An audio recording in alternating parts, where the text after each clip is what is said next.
Dios les bendiga grandemente. Su servidor Gerardo Vera, quiero compartir con ustedes en este día una palabra basada en el profeta Habacuc. Son 3 capítulos que contiene el libro de Habacuc y es de verdad una historia hermosa. Creo que muy adaptada a la situación que viven las naciones y de manera muy particular nuestro país. El libro de Habacuc fue escrito aproximadamente en el año 626 a.C., de manera muy contemporánea a cuando se escribió el libro del profeta Isaías. Es decir, que el libro de Habacuc pertenece o corresponde a los días antes del cautiverio babilónico que vivió la nación israelita. Israel vivió durante 70 años el asedio y la esclavitud de los babilonios, de los asirios, de los greco-macedonios, que los tuvieron subyugados durante 70 años. Quiero usar como referencia textual el capítulo 2, versículo 4 del profeta Habacuc, que dice: «He aquí aquel cuya alma no es recta, se enorgullece, mas el justo por su fe vivirá». Amén. Gracias a Dios por esa palabra. El profeta Habacuc clama a Dios a causa del pecado de Judá. El capítulo 1, versículo 4, Habacuc ve a grosso modo la situación moral en la cual estaba Israel. Una situación difícil, y lo cual llevó al profeta a decirle a Dios: Dios, haz algo con esta nación. Esta nación está entregada al pecado. ¿Qué vas a hacer con Israel, con Judá específicamente, el reino de Judá?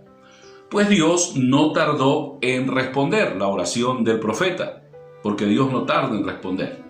Y dice el mismo libro de Habacuc que Dios muestra al profeta lo que había de hacer con su nación y las demás naciones. Capítulo 1, versículos 5 al 11, Dios le muestra al profeta todo lo que él iba a hacer. Venía juicio sobre Israel, venía una invasión.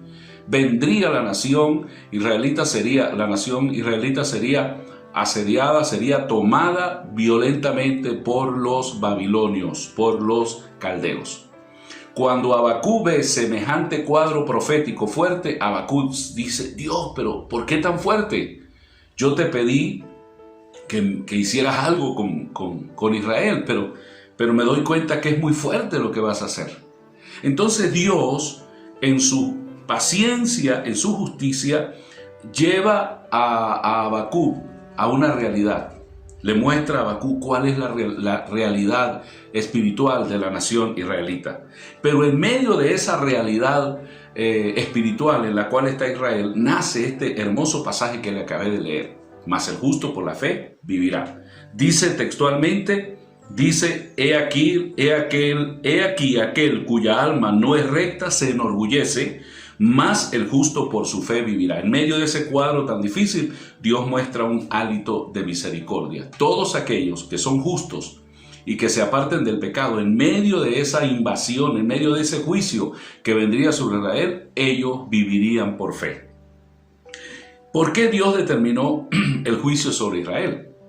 El capítulo 2, versículos 6 al 20, dice que había multiplicación de riquezas injustas.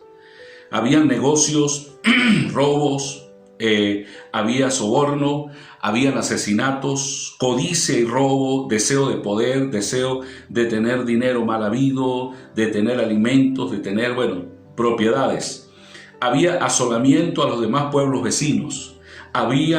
Israel se había edificado ciudades sobre sangre, es decir, en base no al trabajo, sino a la deshonestidad, a los negocios ilícitos. Habían crecido como nación. Habían embriagadores de oficio. ¿Qué eran los embriagadores de oficio? Personas que llevaban a los más jóvenes, a los más débiles, al vicio, y una vez que lograban llevarlos al vicio, les decían: bueno, tú quieres consumir alcohol, quieres consumir droga, bueno, tienes que pagar. Un negocio muy parecido al que hoy sucede. Muchas personas llevan a los más débiles a la prostitución, a la delincuencia, a la drogadicción, y una vez cuando esas personas están en ese negocio, en esa vida tan dura y tan difícil, ¿cómo cuesta para salir de allí? Había ese tipo de maldad. Miren ustedes, en ese tiempo ¿Qué más vemos? En Judá había deshonra, mala fama, mala reputación. Mucha gente se caracterizaba precisamente por eso, por mala reputación, mala honra y mala fama. Había idolatría. Hoy, en el siglo XXI, imagínese usted, más de 20 siglos después, ¿cómo está la tierra? ¿Cómo está el mundo? El Señor Jesucristo dijo: y por haberse multiplicado la maldad, el amor de muchos se enfriará. La maldad se ha multiplicado. Ahora bien, en medio de tanta maldad, en medio de tanto juicio, el Señor le adelanta a Habacuc en el capítulo 2, versículo 14, y le dice: la tierra será llena de la gloria de Dios. La tierra será llena del conocimiento de Dios. En medio de tanta maldad y en medio de un mundo lleno de juicios, es necesario que la palabra de Dios sea predicada para que las personas sean responsables. Y precisamente eso es lo que hoy hay que hacer. En medio de tanta maldad, en medio de tanto pecado, hay que predicar la palabra de Dios para que los hombres sean responsables delante de Dios por sus obras. Ese es un paréntesis. Ahora llegamos al capítulo 3 de Habacuc. El capítulo 3 de Habacuc es el clímax de este libro tan corto. Habacuc oye claramente la razón del justo juicio de Dios. Ya Habacuc escucha la voz de Dios de nuevo y dice: sí, es verdad, los juicios de Dios son ineludibles, son perfectos, es justo que Dios haga lo que va a hacer con Israel. Pero es inevitable que el profeta Habacuc se llene de miedo y se llene de temor. A nosotros los cristianos nos da temor, nos da miedo ver la condición espiritual en que está nuestro país y la condición espiritual en la que está el mundo. Cómo hay tanta maldad, cómo hay tantos asesinatos, cómo hay tantos secuestros, cómo hay tanto odio, tanta violencia. Eso nos llena a nosotros de miedo, de temor. Y es donde precisamente viene el Señor para darnos ese consuelo. En medio de los juicios de Dios sobre las naciones, Dios avivará su obra. El capítulo 3, versículo 2, hay una declaración profética en el espíritu del profeta que dice: oh Jehová, aviva la obra en medio de los tiempos, hazla conocer. Entonces ya vemos tres paréntesis de consuelo de parte de Dios en el libro de Habacuc. El primero dice que el justo por la fe vivirá en medio de esta hecatombe, en medio de este desastre en el cual está el mundo. El justo por la fe vivirá. Segundo consuelo profético es que la palabra de Dios será predicada y la tierra será llena del conocimiento de Dios. Y tercero, aquí dice que en medio de esta tragedia que estamos viviendo, la obra de Dios no se va a detener. La obra de Dios va a avanzar y no va a menguar hasta el fin de los tiempos. Habacuc oye claramente la razón del justo juicio de Dios y teme. Pero en medio de los juicios de Dios sobre la nación, Dios avivará su obra en medio de los tiempos. Él la dará a conocer. Dios revelará su gloria a sus escogidos, que le alaban en la tierra. Por eso dice: su gloria cubrió los cielos y la tierra se llenó de su alabanza. En medio de esta situación adversa que vivimos, en el Espíritu podemos ver cómo Dios se está moviendo. La gloria de Dios está visitando en este momento la tierra, lamentablemente, para enviar sus juicios. Y nosotros estamos viendo la mano de Dios extendida sobre la tierra. El juicio de Dios vendrá sobre las naciones, ineludiblemente. Dice el capítulo 3, versículo 6, que temblarán las personas, que temblarán las gentes sobre las naciones que han dañado a otras, naciones como China, como Rusia, como Portugal, como Italia, como Francia, como los mismos Estados Unidos, como Japón, como Inglaterra.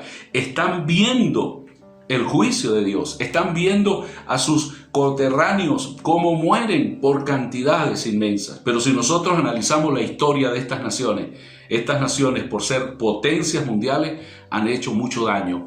Con el deseo de colonizar y conquistar tierras y reinos, han hecho mucho daño a lo largo de la historia. Y Dios, el justo juicio de Dios, sencillamente en este momento está pasando factura.